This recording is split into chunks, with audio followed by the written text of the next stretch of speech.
The play boy or play girl. ഇവർ ഓഫീസിൽ വരുന്നത് തന്നെ കുൽസിത പ്രവർത്തികൾക്ക് വേണ്ടിയിട്ടാണ്. ഇവിടെ വന്നിരുന്ന് ഇവരുടെ പരിപാടി എന്ന് പറയുന്നത് രാത്രിയാകുമ്പോൾ മെസ്സേജ് അയക്കുക, പിന്നെ അടുത്ത് എപ്പോൾ സമയം കിട്ടുമ്പോഴേ അടുത്ത് പോയിരുന്ന് ഇങ്ങനെ കാര്യം പറയുക. ഇവർ വരുന്നത് തന്നെ അവരുടെ കുൽസിത പ്രവർത്തികൾ നടപ്പാക്കാൻ വേണ്ടിയിട്ടാണ്. ഇവർ നമ്മുടെ ഓഫീസിനെ കാണുന്നത് തന്നെ ഒരു ഡേറ്റിംഗ് പ്ലേസ് ആയിട്ടാണ്.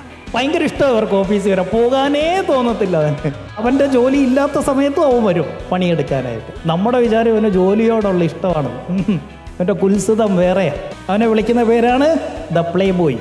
അല്ലെങ്കിൽ ഇത് തിരിച്ചുണ്ട് കേട്ടോ, ഇത് ആണുങ്ങൾ മാത്രമല്ല പെണ്ണുങ്ങളും ഉണ്ട്. അവരുടെ പ്രയോറിറ്റി തന്നെ ഡിഫറെൻ്റ് ആണ്. ജോലിയല്ല അവരുടെ ഫോക്കസ്. അപ്പം വിചാരിക്കരുത് കല്യാണം കഴിച്ചു കഴിഞ്ഞതാ അതുകൊണ്ട് കുഴപ്പമൊന്നുമില്ല, അവിടെ ആ പ്രശ്നം കൂടുതൽ. ഇവർ മറ്റുള്ളവരെ വലിച്ച് അവരുടെ ലൈനിലേക്ക് എത്തിച്ചു കൊണ്ട് അന്തസ്സായിട്ട് ജീവിക്കുന്നതായിരിക്കും.